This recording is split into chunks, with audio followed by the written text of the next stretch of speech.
اچھا علی بھائی، نماز جمعہ کے بعد مصطفیٰ جان رحمت پہ لاکھوں سلام، یہ ایک سلام ہے پڑھنا، یا نماز عصر کے بعد محفل درود و سلام کا اہتمام کرنا جائز ہے؟ یہ تو اعلیٰ حضرت نے بھی شروع نہیں کروایا جی.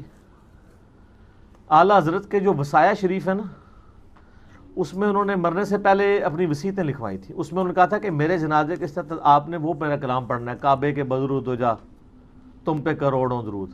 مصطفیٰ جان رحمت پہ لاکھوں سلام تو اعلیٰ حضرت نے بھی تعلیم نہیں کیا تھا اپنے جنازے کے ساتھ. ٹھیک ہے، باقی وہ بھی جو کیا وہ بھی ان کا اپنا ذاتی عمل ہے.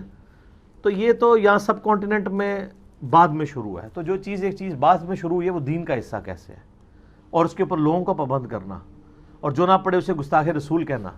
اور پھر اتنے مسکین ہیں، آپ جب پوچھیں تو کہتے ہیں نہیں ہم نے تو کبھی کسی کو گستاخ نہیں کہا. تو کس کو پھر کہہ رہے ہوتے ہو؟ سلام کا منکر، سلام نو نہیں مندے. تو وہ پھر وہی بات کریں گے، وہ ہمارا قانونی بیان نہیں ہے، جذباتی بیان ہوتا ہے.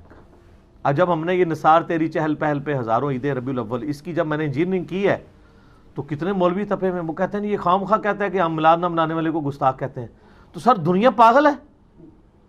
یعنی آپ اس دنیا کے باشندے نہیں ہیں؟ کیا ایسا نہیں ہے کہ یہ میلاد نہ منانے والے کو گستاخ رسول کہتے ہیں اور کہتے ہیں ان کو تو خوشی نہیں ہے میلاد کی؟ آپ اگر کسی مسلمان کو ان کے مروجہ میلاد نہ منانے کے اوپر یہ کہہ دیں نا کہ میں یہ والا اس طرح نہیں کرتا، تو یہ اس کو کہتے ہیں کہ تمہیں رسول اللہ کی خوشی نہیں ہوئی. جب آپ کسی مسلمان کو یہ کہیں کہ تمہیں خوشی نہیں نبی علیہ السلام کی پیدائش کی، تو اس کا مطلب کیا ہے؟ جس کو رسول اللہ کی پیدائش کی خوشی نہ ہو، گستاخ رسول نہیں ہو، تو کافر ہے. تو انڈائریکٹلی آپ وہ کافر ہی کہہ رہے ہوتے ہیں. پھر جب آپ پوچھیں تو وہ کہتے ہیں نہیں وہ یار ہمارے جاہل لوگ کہہ دیتے ہیں. جس نے میں نے ان کی انجینئرنگ کی کہ یار یہ آپ لوگوں نے کتنی کہانی کرائی ہے کہ جو بغلوں میں بت رکھ کے آتے تھے رفع الیدین ہوتا تھا. آپ مولویوں کے کلپ آ رہے ہیں جی ہم نے تو کبھی نہیں کہا، یہ تو وام کہتی ہے. اچھا وہ وام کو میں نے کہا تھا کہ تم یہ کہو؟ ہائے ہائے ہائے ہائے، اے ہے گال اصل. جیسے وہ تارج میر صاحب نے کہا نا، ان کا وہ کلیریفیکیشن بڑی معصوم سی شکل بنا کے سامنے بندہ بیٹھا ہوا ہے، مولانا طارق صاحب آپ کے بارے میں وہ جو پورا ہے نا، سنا ہے آپ نے علماء کو جراثیم کہا ہے. تو تارج میر صاحب نے کہا میں نے علماء کو جراثیم نہیں کہا، میں نے یہ کہا ہے کہ جو انڈیا پاکستان سے لوگ آتے ہیں وہ وہاں سے جراثیم یورپ اور امریکہ میں بھی لے آتے ہیں فرقہ واریت کے، اور یہاں پہ بھی مسجدوں پہ لڑ رہے ہیں، لڑتے ہیں وہاں پہ بریلوی دیوبندی مسجدوں کے اوپر. میں نے علماء کو جراثیم نہیں کہا. تو جب میری طارج میر صاحب سے ملاقات ہوئی میں نے کہا سر آپ کو پتہ نہیں آپ نے اس سے بھی خطرناک بات کی ہے. وہ آگے کو بولا ہی بیٹھا ہوا تھا، وہ آگے پوچھتا کہ آپ نے یہ تو کہا جراثیم وہاں سے لے کے آتے ہیں، تو وہ جراثیم جو لے کے آتے ہیں وہ کسی یعنی میڈیکل سٹور سے خرید کے لاتے ہیں، یا کوئی محلے میں کوئی یعنی کوئی باولا کتا پھر رہا تھا اس کو ہاتھ لگانے سے جراثیم لے کے آتے ہیں؟ وہ جراثیم آتے کہاں سے ہیں؟ یا وہ کسی کھلاڑی کو ٹچ کرنے سے آتے ہیں؟ وہ اسی کو ٹچ کرنے سے آتے ہیں نا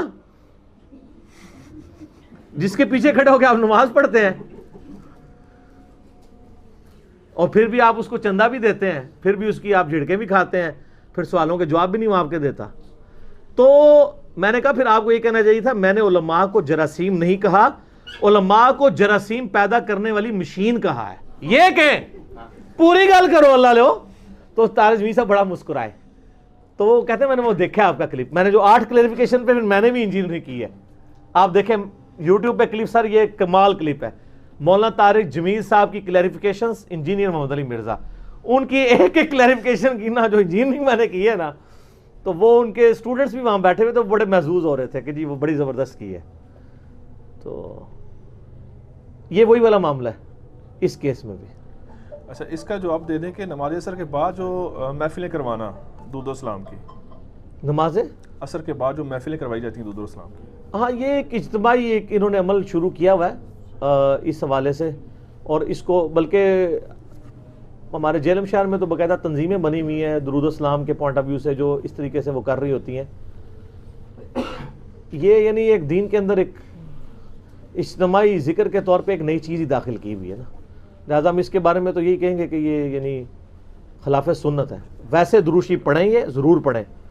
ہم تو کہتے ہیں کہ جمعہ والے دن کثرت کے ساتھ دروشی پڑھنا چاہیے. ابو داؤد میں حدیث ہے کہ جمعے کا دن جو ہے یوم مشہود ہے، اسی دن آدم علیہ السلام پیدا ہوئے، فوت ہوئے، قیامت بھی اسی دن قائم ہوگی. تم جمعے کے دن مجھ پہ کثرت کرو درود کی، تمہارا درود مجھ پہ پیش کیا جائے گا۔ ایک صحابی نے عرض کیا جب آپ فوت ہو جائیں گے اور آپ کی ہڈیاں مٹی میں مل جائیں گی پھر بھی آپ پہ درود ہوگا؟ شکر ہے یار پاکستان نہیں سی ہے، اور 295 تیرے تے کٹی جواب تمہیں باج دیں گے۔